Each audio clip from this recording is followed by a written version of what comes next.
আপনার ছেলে আপনার ভাইপোর হাত থেকে বই পেন খাতা কেড়ে নেয়, তাহলেও সময় এসেছে আপনাদের জন্য পার্লামেন্টে গিয়ে আপনাদের শিক্ষা ব্যবস্থার আমূল পরিবর্তন করার জন্য প্রাইমারি সেকশন থেকে বাচ্চাদেরকে সরকারি স্কুলে কম্পিউটার এডুকেশন দেওয়ার জন্য আমি যেমন রাজ্যের আইনসভায় বলেছি, ওই আওয়াজটা দেশের আইনসভায় আমাদের তাপস বাবু তুলবে। আমার উপরে রাগ হওয়ার কারণ আছে, বলে নওশাদ এগুলো বলছে ওগুলো বলার।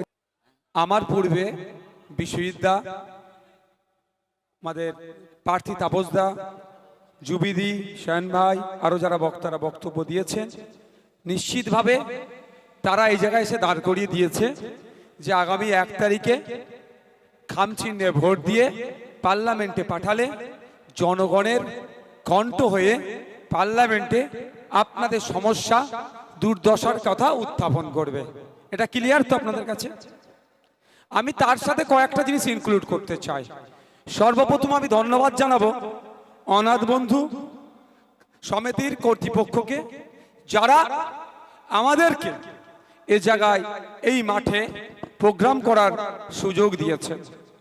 সাথে সাথে ধন্যবাদ জানাবো এই যে হাজার হাজার মানুষজন এত রাতে হুমকিকে উপেক্ষা করে মিথ্যা কেসের ভয়কে দূরে সরিয়ে দিয়ে আপনারা উপস্থিত হয়ে ইন্ডিয়ান সেকুলার ফ্রন্টকে আগামী দিনে 4 তারিখে বারাসাত থেকে বিজয়ী সার্টিফিকেট নিয়ে পার্লামেন্টে পৌঁছাবেন, তার প্রতিজ্ঞা নিতে এসেছেন। আপনাদেরকে ধন্যবাদ জানাই। সামনে যারা সারিতে মিডিয়ার বন্ধুরা আছে, ইন্ডিয়ান সেকুলার ফ্রন্টের লক্ষ্য উদ্দেশ্য কি চাইছে, কেন রাজনীতির ময়দানে এসেছে, এই মিডিয়ার বন্ধুর মাধ্যমে দূর দূরান্তের মানুষও জানতে পারছে। ধন্যবাদ জানাবো আমি প্রশাসনের বন্ধুদের, যাদের প্রচেষ্টায় আজকের আমাদের এই প্রোগ্রাম সুষ্ঠুভাবে সম্পন্ন হতে চলেছে। বন্ধুগণ, আমাদের লড়াইটা কোথায় একটু বুঝতে হবে। আমাদের লড়াইটা নিজেদের ব্যাংক ব্যালেন্স প্রভাব প্রতিপত্তি বাড়ানোর লড়াই নয়। আমাদের লড়াইটা হচ্ছে এই অনাথ বন্ধু লাইব্রেরিতে কেন লাইব্রেরিয়ান নাই সেটা যাতে দ্রুত দেওয়া যায়, তার লড়াইটা আমাদের লড়াইটা হচ্ছে একটা লাইব্রেরিতে সরকার অনুমোদিত প্রতি বছরে কম করে 25,000 টাকা যে অনুদান দেওয়ার দরকার ঠিকঠাক আসছে না কেন, সেটা যাতে আসে, তার লড়াই। আমাদের লড়াইটা কোথায়? এই যে ফুটবল মাঠে আছে, আজকে দুঃখ লাগে নিজেকে বাঙালি বলে গর্ববোধ করার পরেও খারাপও লাগে। একটা সময় ছিল ভারতীয় ফুটবলে 11 জন বাঙালি প্লেয়ার খেলতো, আর এখন খোঁজ নিয়ে দেখুন কদিন আগে পর্যন্ত 2টো ফুটবলার ছিল, এখন মাত্র 1টা ফুটবলার। এত বড় মাঠ, এত সুন্দর পরিবেশ, মেন রোডের ধারে, এখানে সেই পরিকাঠামো নাই। এর জন্য দায়ী কে? সরকার দায়ী। আমরা সরকারকে ভোট দিয়ে নির্বাচিত করেছি যে আমাদের ছেলেপুলেরা আমাদের যে অভাব অভিযোগগুলো আছে সেইগুলোকে পূরণ করার জন্য সারা ভারতবর্ষ থেকে 543 জনকে আমরা পাঠাচ্ছি, সেইগুলোকে পূরণ করবে। এই এই এই তুমি বসো না, যে যার কাজ তাদেরকে করতে দাও না। তুমি বসো, যে যার কাজ করতে দাও। তুমি আমাকে দেখতে পাচ্ছ না এখান থেকে? মিডিয়া বন্ধুদের কাজ করতে দাও, ওরা ওদের কাজ করবে। যেটা বলছিলাম, মমতা ব্যানার্জি কদিন আগে বলেছিল মুখ ফসকে নাকি জানি না যে মোহনবাগান বিশ্বকাপ নিয়ে আসবে। শুনেছেন তো আপনারা? অনেকে খিল্লি করেছে, আর বামপন্থী বন্ধুদের এত খিল্লি সহ্য করা যায় না। আমি কিন্তু খিল্লি করিনি, কারণ এটা অস্বীকার করার কোনো জায়গা নাই। উনি আবেগের বশীভূত হয়ে ও কথা বলে দিয়েছে। মোহনবাগানও বিশ্বকাপ আনবে না, পশ্চিমবাংলাও আনবে না, আনবে কে? আমাদের দেশ ভারতবর্ষ। কিন্তু আমার প্রশ্ন মমতা ব্যানার্জিকে এখানে, যে আপনি আবেগের বশীভূত হয়ে বলেছেন মোহনবাগান বিশ্বকাপ আনবে, ওটাতে নওশাদ সমালোচনা করবে না, কিন্তু আপনাকে প্রশ্ন করে যে ভারতীয় ফুটবল টিমে পশ্চিম বাংলা থেকে কটা বাঙালি খেলছে, কেন খেলছে না বেশি বাঙালি? তার পরিকাঠামোগুলো আপনারা সরকারে থাকার পরও ইউথ এন্ড স্পোর্টস মিনিস্টারের কি ঘাস কাটা ভূমিকা থাকার ফলে কেন বাঙালি ছেলেরা ভারতীয় টিমে যাচ্ছে না, তার জবাব আপনাকে দিতে হবে। আমাদের লড়াইটা কোথা বুঝতে হবে। এখানে হিন্দু মুসলমানের লড়াই তো আমাদেরকে দেখিয়ে দিচ্ছে। এখানে হিন্দু মুসলমানের লড়াই নয়, জাতপাতের লড়াই নয়, অস্তিত্বের লড়াই। আপনি বাঙালি গর্ব করে বলতেন, একটা সময় ব্রাজিল পরেই যেমন ব্রাজিলে ঘরে ঘরে ফুটবলার তৈরি হতো, আমাদের বাংলাতেও বাড়িতে বাড়িতে ফুটবলার তৈরি হতো।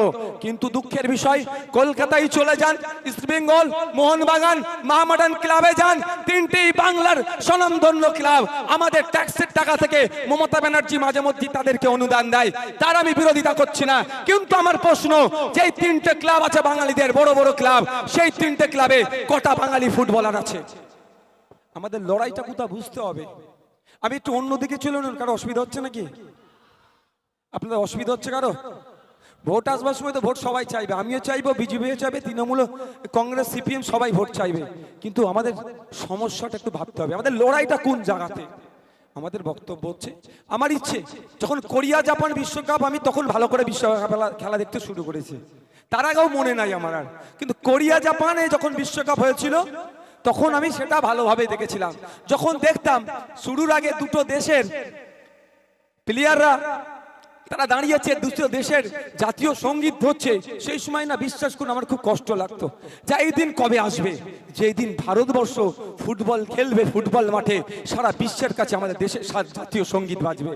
সে আমার ইচ্ছা, যদিও যুব বিশ্বকাপে কিছুটা হলেও পূরণ হয়েছে, কিন্তু আমি অপেক্ষায় আছি ওই দিনের, যেদিন বিশ্বকাপ হবে সিনিয়রদের, ওই মাঠে আমার দেশের সঙ্গীত বাজবে, সারা পৃথিবী দেখবে।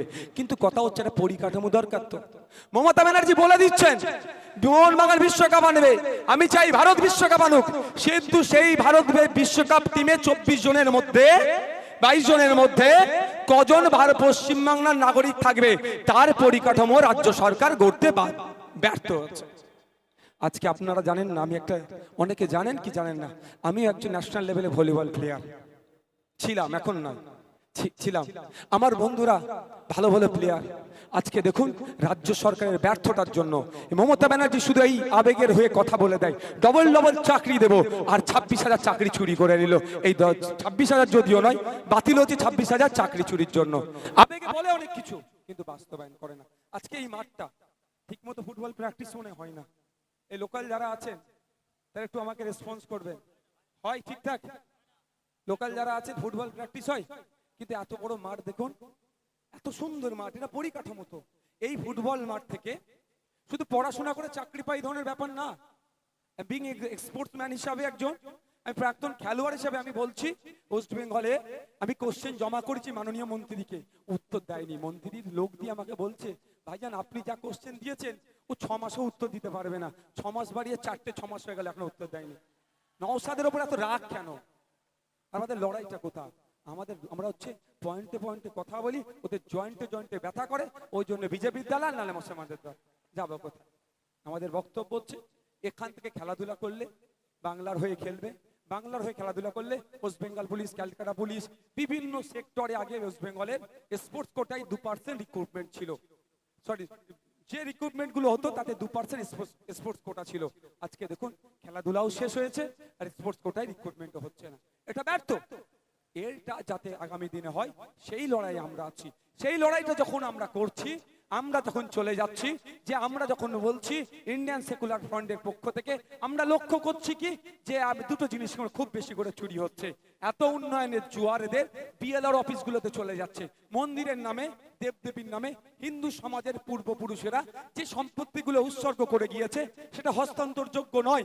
এই তৃণমূলের আমলে এসে উন্নয়নের জোয়ার বিএলআর অফিসে ঢুকে গিয়ে সেই হস্তান্তরযোগ্য নয় যে সম্পত্তি, সেগুলো বিক্রি হয়ে যাচ্ছে। আমরা বলছি যে ওই মন্দির মসজিদের নামে যে সম্পত্তি উৎসর্গ করেছিল সেগুলো ফেরত আনতে হবে। আর আমাদেরকে যদি বাংলার মানুষ আগামী দিনে সুযোগ দেয়, আমরা দায়িত্ব নিয়ে বলছি মন্দিরের নামে, দেবদেবীর নামে যে সম্পত্তিগুলো উৎসর্গ করেছিল সেইগুলোকে ফিরিয়ে নিয়ে এসে মন্দির দেবদেবীকে ফিরিয়ে দেবো আমরা। তখনই আমরা কি হয়ে যাচ্ছি, ওর মাওসাদের মাথায় টুপি, মুখে দাড়ি, ও বেটা মুসলমানদের দল, তোমরা যেও না। আর যখন ওয়াকাফ সম্পত্তির কথা বলছি, ওয়াকাফ সম্পত্তি মুসলিম সমাজের পূর্বপুরুষেরা মসজিদের নামে, মাদ্রাসার নামে উৎসর্গ করেছিল, সেটাও হস্তান্তরযোগ্য নয়। সেই সম্পত্তি উন্নয়নের ছোঁয়াতে বিক্রি হয়ে যাচ্ছে। একইভাবে যখন বলছি ওয়াকাফ প্রপার্টি ফিরিয়ে নিয়ে এসে মাদ্রাসা মসজিদকে ফিরিয়ে দেবো, তখনই নওশাদ সিদ্দিকী বিজেপি দালাল হয়ে যাচ্ছে। যাবো কোথায়? যাবো কোথায় ভাই? আমার এই মুসলিম মায়ের হয়ে কথা বললে বিজেপি দালাল, হিন্দু মায়ের হয়ে কথা বললে বিজেপি দালাল। আপনারা জানেন 2022 ডিসেম্বর মাসে টেট পরীক্ষা হয়েছিল প্রাইমারি, টেট পরীক্ষার সময় অনেকে ভুলে গিয়েছেন, কিন্তু আমি ভুলিনি। আমার হিন্দু সমাজের মা বোনগুলো যখন পরীক্ষা কেন্দ্রে গিয়েছিল, তাদের হাত থেকে শাখা পালা খুলিয়ে তাদেরকে পরীক্ষা কেন্দ্রে ঢুকানো হয়েছিল। কারণ কি জানতে চাওয়া হয়েছিল? তখন বলেছিল নাকি আমরা সততার প্রতীক সরকারে আছি, হ্যাঁ এতে যদি দুর্নীতি হয়ে যায়, ও আপাদমস্তক দুর্নীতিগ্রস্ত দল, মোহাম্মদ টপ টু বটম পর্যন্ত দুর্নীতিগ্রস্ত দল, সে নাকি আমার হিন্দু মায়ের শাখা পালা খুলিয়ে দুর্নীতি মুক্ত করবে বলছে। কিন্তু বলুন আপনারা, আমার হিন্দু সমাজের মা বোনেরা তাদের ধর্মীয় রীতি নীতিকে বিসর্জন দিয়ে কোনোদিন দুর্নীতি করতে পারে?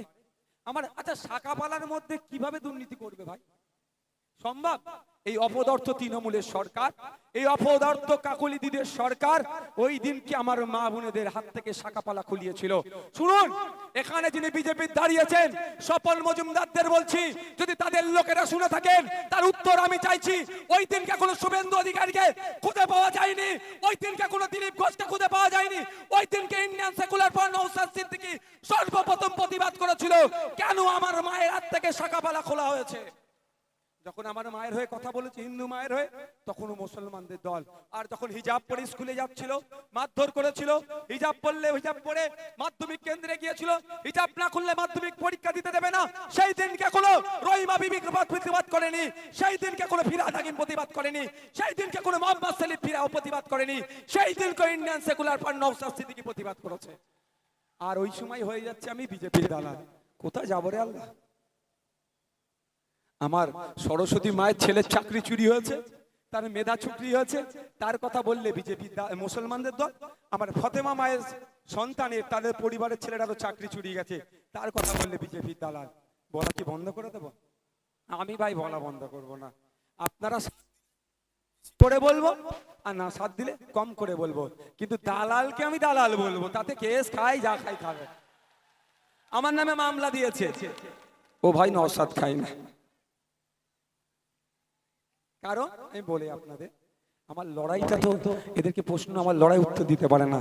এরা দলিতকে খুব ভালোবাসে, আদিবাসীকে খুব ভালোবাসে, মুসলমানকে খুব ভালোবাসে। এত ভালোবাসে, ভালোবাসা রাখার জায়গা নাই, এই গ্যালাক্সিতে ভালোবাসা রাখতে হবে এদের জন্য। বুঝতে পেরেছেন তো? কথা হচ্ছে, আমি প্রশ্ন করেছিলাম মাননীয় মন্ত্রীকে যে আদিবাসীরা, যারা আদিবাসী নয়, যারা দলিত নয়, সব ফেক সার্টিফিকেট বানিয়ে তাদের চাকরিগুলো চুরি করে নিচ্ছে। আমি প্রশ্ন করেছিলাম মাননীয় মন্ত্রীকে বিধানসভাতে, কজন আদিবাসী কজন দলিতের কাছ থেকে ফেক সার্টিফিকেট বানিয়ে চাকরি করছে বা ফেক সার্টিফিকেট বানিয়েছে, এরকম কজন হচ্ছে, কজনকে ধরেছেন, কজনের বিরুদ্ধে আইনত ব্যবস্থা নিয়েছেন? মন্ত্রী মহাশয় দাঁড়িয়ে এই সব পুরো চারিদিকে একবার করে দেখেছে, দেখে বলছে পরে আপনাকে তথ্যটা দিয়ে দেবো। দুঃখের বিষয়, আজও পর্যন্ত আমি তথ্য পেলাম না। বুঝতে পারছেন? এটাই হচ্ছে আমার দোষ। নওশাদের মাথায় টুপি মুখে দাঁড়ি, ও দলিতের হয়ে কেন কথা বলবে? মাথায় টুপি মুখে দাঁড়ি, ও আদিবাসীর হয়ে কথা বলবে কেন? ও মুসলিম মুসলিম মুসলিম করে যাবে, তাহলে ওদের রাজনীতিটা করতে ভালো হবে। কিন্তু নওশাদ সিদ্দিকী শুধু মুসলমানদের জন্য, শুধু হিন্দুর জন্য, শুধু দলিতের জন্য, আদিবাসীর জন্য রাজনীতির ময়দানে আসেনি বা গদির জন্য আসেনি। নওশাদ সিদ্দিকী এসেছে বঞ্চিত মানুষের কথা বলতে। উচ্চ বর্ণের হতে পারে, পিছড়ে বর্গের হতে পারে, দলিত হতে পারে, আদিবাসী হতে পারে, মুসলিম হতে পারে। এই জন্যই ওদের বেশি ব্যথা নওশাদ সিদ্দিকীকে নিয়ে। আমার নামে মামলা দিয়েছে তো কি হচ্ছে? জেল হবে, জরিমানা হবে, মাথায় বেঁধে দেবো। কারণ এটুকু বলে রাখি, আমাকে যখন জেলে রেখেছিল, সেই জেলে যখন আমি ছিলাম, প্রেসিডেন্সি জেলে, আমি এক আমার দেশের শহীদের জীবনী পড়েছিলাম। শহীদ গোপীনাথ সাহা, সে 19 বছর পার করেনি, 19 বছর বয়সেই দেশের জন্য জীবন উৎসর্গ করেছে। তার জীবনী আমি জেলে পড়েছি, সুতরাং তার অনুপ্রেরণা তো আমার কাছে আছে। ভাই, এরা আমাকে জেল জরিমানা যাই করুক না কেন, আমি মাথা নত করবো না। শহীদ গোপীনাথ সাহার আত্মত্যাগ, আত্মবলিদানকে নওশাদ বিতা হতে দেবে না। তার আত্মত্যাগ, আত্মবলিদানের লক্ষ্যটাই কি ছিল? সে লড়াই কেন লড়াই করতে গিয়েছিল? তৎকালীন সময়ে ব্রিটিশ যে নগরপাল ছিল, অত্যন্ত প্রতিহিংসা পরায়ণ, ভারতীয় নাগরিককে মারধর করত। সে শুধু মারধর করত, তার হাত থেকে বাঁচানোর জন্য ভেবেছিল ওই সেই সময় নগরপালকে হত্যা করব। কিন্তু দুঃখের বিষয়, নগরপালকে হত্যা করতে গিয়ে লক্ষ্যচ্যুত হয়ে অন্য মানুষকে মারা গিয়েছিল, বিদেশি ধরা পড়ে গিয়েছিল। কিন্তু সে ভয় পেয়ে যায়নি, মুচলেখা দিয়ে কারো কাছ থেকে ক্ষমা প্রার্থনা করে জেল থেকে সে ছাড় নেয়নি। তাকে 18ই ফেব্রুয়ারি তার ফাঁসি ঘোষণার ডেট হয়েছিল, আর তিনি ফাঁসি হয়েছিল তার 1 মার্চ। 18ই ফেব্রুয়ারি থেকে 1 মার্চ কতদিন থাকে ভাই? 13 দিন তো মনে হয় নাকি? এই 13 দিনে কিন্তু ভয় পেয়ে যায়নি। আপনাকে আমাকে যদি ফাঁসি ঘোষণা করে দেয়, অমুক দিন তোর ফাঁসি হবে, আমি এমনি রোগা পেটকে ছিল, আরো হালকা শরীর হয়ে যাবে না আমার? হবে তো? কিন্তু আমার শহীদ গোপীনাথ সাহা ভয় পায়নি। শহীদ গোপীনাথ সাহাই বার্তা দিতে গিয়ে চেয়েছিল ওই 13 দিনের মধ্যে শরীরের কসরত করে শরীরের ওজন বাড়িয়ে 5 পাউন্ড শরীরের ওজন বাড়িয়ে ব্রিটিশদেরকে বার্তা দিয়েছিল এই রকম লাখো লাখো গোপীনাথ দেশের জন্য শহীদ হয়ে যাবে, ব্রিটিশদের কাছে মাথা নত করবে না। তাই আমার শহীদ গোপীনাথের অনুপ্রেরণা আমার কাছে আছে। এই রকম লাখো লাখো নওশাদ জেলে চলে যাবে, এই দুর্নীতিগ্রস্ত শাসকদের কাছে মাথা নত করবে না। শহীদ গোপীনাথের আত্মত্যাগ আত্মবলিদানকে নওশাদ বৃথা হতে দেবে না। সুতরাং আমরা ভয় পাই না। আমাদের লড়াইটা কি? এই যে একজন আমাদের ছিল ওখানে তারা সুজন ভাই, এর দায়িত্বটা কে নেবে? এর দায়িত্বটা কে নেবে? এই দায়িত্বটা নিতে হবে সরকারকে। স্বাস্থ্য পরিষেবা আমার মৌলিক অধিকার। আমার স্বাস্থ্যের অবনতি ঘটেছে, আমাকে ট্রিটমেন্ট কে দেবে? সম্পূর্ণ বিনামূল্যে সরকারকে নিতে হবে।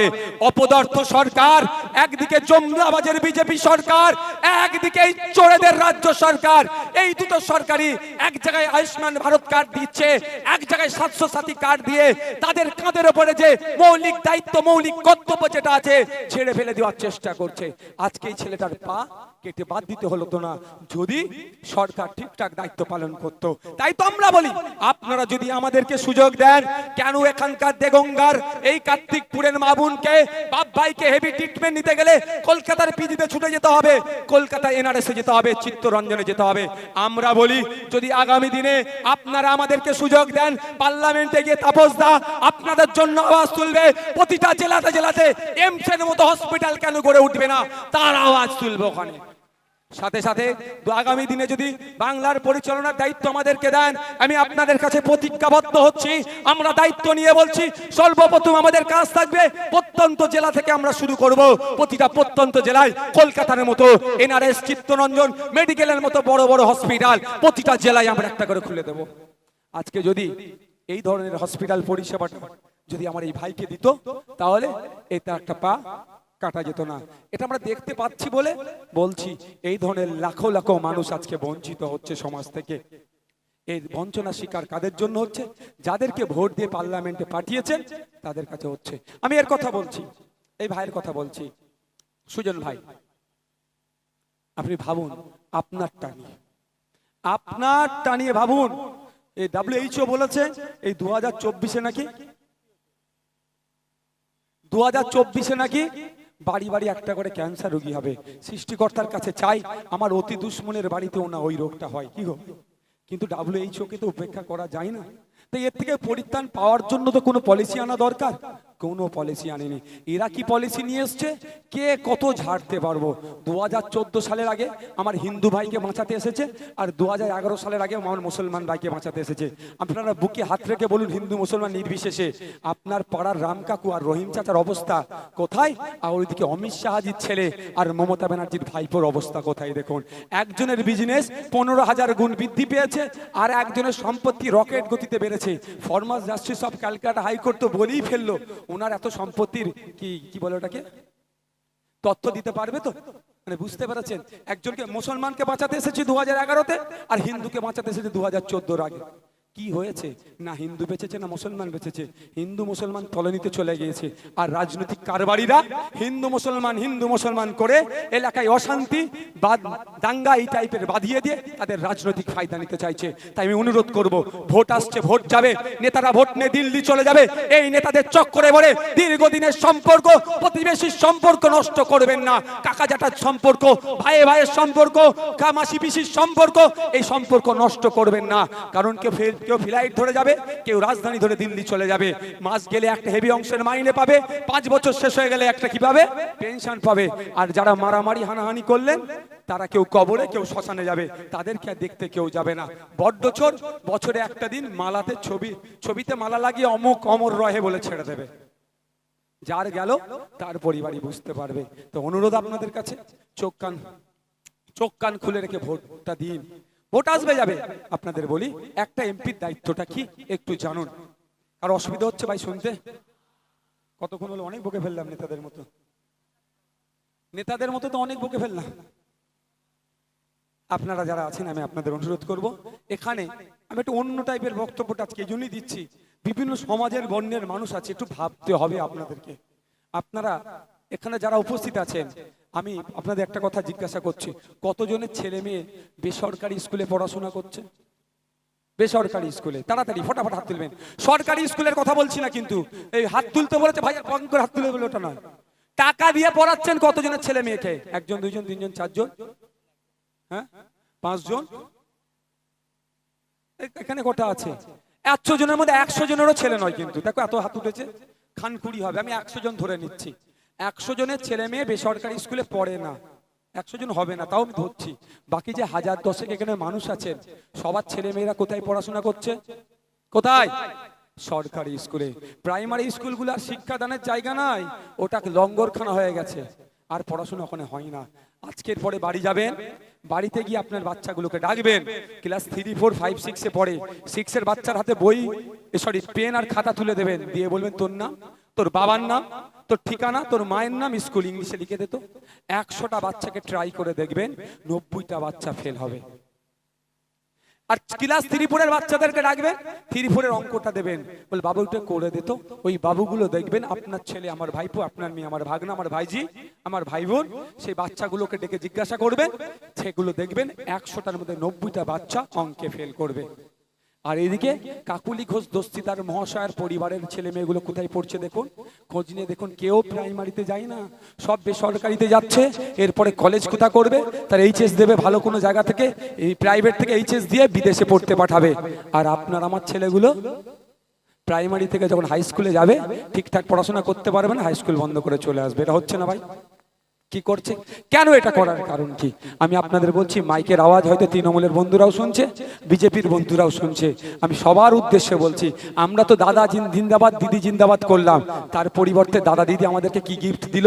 যে দাদা দিদি চাইছে তাদের হয়ে যেভাবে আমরা জিন্দাবাদ দিচ্ছি, তাদের পরের প্রজন্ম, অর্থাৎ এই কাকলি ঘোষ দস্তিদারদের পরের প্রজন্মর হয়ে যাতে আপনার আমার ছেলে জিন্দাবাদ লাগায়, সেই জন্য আপনার আমার ছেলের হাত থেকে সুকৌশলে পশ্চিম বাংলা থেকে বই পেন খাতা কেড়ে নিচ্ছে, তাদের হাতে লাঠি, বোম, গুলি, পিস্তল তুলে দিচ্ছে।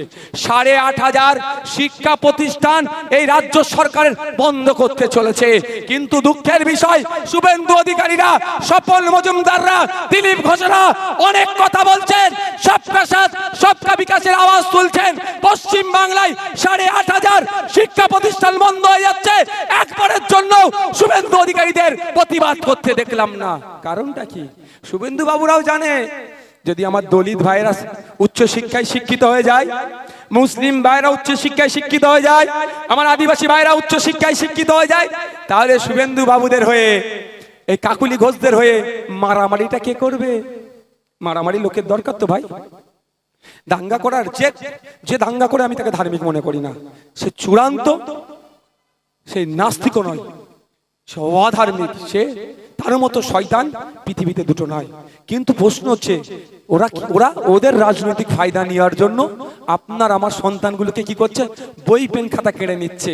যদি বই পেন খাতা আপনার আমার ছেলের হাতে থাকে, তাহলে আপনার আমার ছেলেকে যদি বলে, এই বাবু যে 500 টাকা দিচ্ছি ধর মদ খা, আর গিয়ে ওর মাথা ফাটিয়ে দিয়ে চলায়, আপনার আমার ছেলে মদও খাবে না, মাথা ফাটিয়েও আসবে না। কারণ আপনার আমার ছেলের হাতে বই পেন খাতা থাকলে আপনার আমার ছেলে এটা বলবে যে যদি মারতে যাচ্ছি, যদি মারতে মারতে মরে যায়, 302 ধারা খাবো, মার বাড়িতে ভাত যে বেড়ে দেয়, সেই বাড়ে ভাত আর খেতে পারবো না, জেলের ভাত খেতে হবে। তাহলে মারামারি করবে না। আর যখনই মারামারি করবে না, তখনই শুভেন্দু অধিকারীদের রাজনৈতিক ফায়দা হবে না, তখনই কাকলি ঘোষ দস্তিদারদের রাজনৈতিক ফায়দা হবে না। তাই বলবো আপনাদেরকে, যদি ওই কাকুলি দিরা, যদি ওই আপনার কি নারায়ণ গোস্বামীরা, যদি এই শাসকেরা আপনাদের পরের প্রজন্মকে লাঠিয়াল বানানোর জন্য আপনার ছেলে, আপনার ভাইপোর হাত থেকে বই পেন খাতা কেড়ে নেয়, তাহলেও সময় এসেছে আপনাদের জন্য পার্লামেন্টে গিয়ে আপনাদের শিক্ষা ব্যবস্থার আমূল পরিবর্তন করার জন্য প্রাইমারি সেকশন থেকে বাচ্চাদেরকে সরকারি স্কুলে কম্পিউটার এডুকেশন দেওয়ার জন্য আমি যেমন রাজ্যের আইনসভায় বলেছি, ওই আওয়াজটা দেশের আইনসভায় আমাদের তাপস বাবু তুলবে। আমার উপরে রাগ হওয়ার কারণ আছে, বলে নওশাদ এগুলো বলছে, ওগুলো বলার কি দরকার আছে? আমি মন্ত্রীকে প্রশ্ন করেছিলাম, গ্রন্থাগার মন্ত্রীকে, যে আপনি বলুন আপনার লাইব্রেরিয়ানের শূন্য পদের সংখ্যা কত? এখানে অনাথ বন্ধু লাইব্রেরি আছে তো নাকি দাদা? অনাথ বন্ধু লাইব্রেরি আছে তো? লাইব্রেরিয়ান নেই, খোঁজ নিয়ে দেখুন, নেই। আমি প্রশ্ন করেছিলাম 2022-এর ডিসেম্বরের দিকে, বলেছিল 2200 কটা ভ্যাকান্সি আছে। আমি তারপরে জিজ্ঞাসা করেছিলাম কবে পূরণ হবে, এই খুব তাড়াতাড়ি পূরণ হয়ে যাবে, প্রসেসিংয়ে আছে। এটা 2024, খোঁজ নিয়ে দেখুন 2023-এ আমার মতোই একটা বিরোধী দলের এক বিধায়ক কোশ্চেন করেছিল, তাকেও বলেছিল ওই 2022 কটা বাকি আছে, খুব তাড়াতাড়ি মানে ওই লাইব্রেরিয়ান নিয়োগ হয়ে যাবে। 2 বছর হয়ে গেল এখনো একটাও লাইব্রেরিয়ান নিয়োগ হয়নি। লড়াইটা আমাদের এখানেই, যে যে লাইব্রেরিয়ান 2200 যদি নিয়োগ হয় তাহলে 2200 পরিবার সরকারি চাকরি পাবে, 2200 পরিবারের হাতে টাকা যাবে। ওই 2200 পরিবারের জন্য আরো অন্তত 5000 পরিবার উপকৃত হবে, কারণ ওই 2200 পরিবার কেনাকাটা করবে, হাতে টাকা থাকলে এই করবে, মার্কেটিং করবে, তাহলে উপকৃত কারা হবে? কত মানুষ হবে। কিন্তু এরা সেটা চায় না, এরা যায় না লাইব্রেরিয়ান দিলে বাচ্চারা লাইব্রেরিতে যাবে, পড়াশোনা করবে। আমি দাবি তুলেছিলাম সে ইন্টারনেট যুক্ত করতে হবে, সব এখন আপডেট হয়ে যাচ্ছে, লাইব্রেরিতে কম্পিউটার দিতে হবে, ইন্টারনেট দিতে হবে, তা এরা করে না। ওই জন্যই নওশাদ সিদ্দিকীর কথায় যুক্তি আছে, একে বেটাকে জেলে রাখ, একে বাইরে রাখলে হবে না, জেল খাটাচ্ছে। আমি প্রস্তুত আছি জেল খাটার জন্য। যেটা বলছিলাম, আপনাদের জন্য আমরা দাবি তুলেছি কি, শুধু স্কুলগুলো চালু করা এটা নয়, আপনার বাচ্চারা সরকারি স্কুলে পড়ে, ক্লাস 4 পর্যন্ত কম্পিউটার এডুকেশন নীল। আর অন্যের বাচ্চারা, নেতাদের বাচ্চারা দেখুন, যার টাকা আছে তাদের বাচ্চারা কি হয়, ক্লাস 1 থেকে কম্পিউটার এডুকেশন পায়। পৃথিবীর যত উন্নত মানের দেশ আছে দেখুন, তাদের বাচ্চারা ফার্স্ট কেন, ক্লাস 1 থেকে কম্পিউটার এডুকেশন পায়। আমাদের গরিবের বাচ্চাগুলো, এই দেগঙ্গার কৃষকের বাচ্চাগুলো, এই দেগঙ্গার ভ্যান চালকের সন্তানগুলোর জন্য, দেগঙ্গার দিন হানে দিন খায় যারা, তাদের সন্তানদের জন্য আমি রাজ্যের আইনসভার মধ্যে চিৎকার করেছি যে প্রাইমারি সেকশন থেকে, প্রাইমারি লেভেল থেকেই আমাদের বাচ্চাদের হাতে কম্পিউটার এডুকেশন তুলে দিতে হবে। হয়তো এটা এদের কানে ঢুকছে না, এই আওয়াজটা আমরা তাপসদার মাধ্যমে দেশের আইনসভার মধ্যে তুলে দিতে চাই। সেখান থেকে সারা দেশের মানুষের জন্য প্রাইমারি সেকশন থেকে যাতে কম্পিউটার এডুকেশন দেয় তার জন্য। বন্ধুগণ, শেষ করব, শেষে কি খেয়াল আছে তো একটা, ওটা কি হবে, একবার ফ্ল্যাশটা অন হবে তো নাকি, কারো অসুবিধা হবে না তো? একটু দাঁড়ান, একটু আর একটা কথা বলবো, আপনাদের কাছে যদি ভোট চাইতে আসে আপনারা বলবেন, তৃণমূলের বলবেন 15 বছরের এমপি, 1 বছরে 5 কোটি টাকা, 5 বছরে কত, 75 কোটি টাকা কোথায় কোথায় খরচ করেছেন, এমএলএ টাকা আগে দেখান, তারপরে আপনি আমাদের ভোট চাইবেন। সকলে ভালো থাকবেন, সুস্থ থাকবেন। আপনারা ফ্ল্যাশটা অন করুন তো, একটা স্লোগান হবে, ওটা দাঁড়ান, লাইটটা বন্ধ করুন, যে যেখানে আছে ভাই। হ্যাঁ, এই লাইটটা থাকে, এই লাইটটা থাকে। হোক ইনকিলাব, ইনকিলাব, Indian Secular Front, Indian Secular Front, Indian Secular Front, অনাথ বন্ধু সমিতি, কার্তিকপুরবাসী, দেগঙ্গাবাসী, ইন্ডিয়ান সেকুলার ফ্রন্ট। আগামী 1 তারিখ আসছে দিন, আগামী 1 তারিখ আসছে দিন। এবারে হচ্ছে চোরেদের বিরুদ্ধে একটা স্লোগান হবে তো, প্রথম বন্ধ করো, প্রথম সম্প্রীতির জন্য একটা স্লোগান হোক, লাইট বন্ধ, পশ্চিমবাংলার সম্প্রীতি, জোরে হবে তো, লাইট বন্ধ করেন, দীর্ঘজীবী হোক পশ্চিমবাংলার ঐক্য, পশ্চিমবাংলার ঐক্য, পশ্চিমবাংলার সম্প্রীতি, পশ্চিমবাংলার সম্প্রীতি। এই চোরেদের সরকার, এই মিড ডে মিল চোরের সরকার, এই রেশন চোরের সরকার।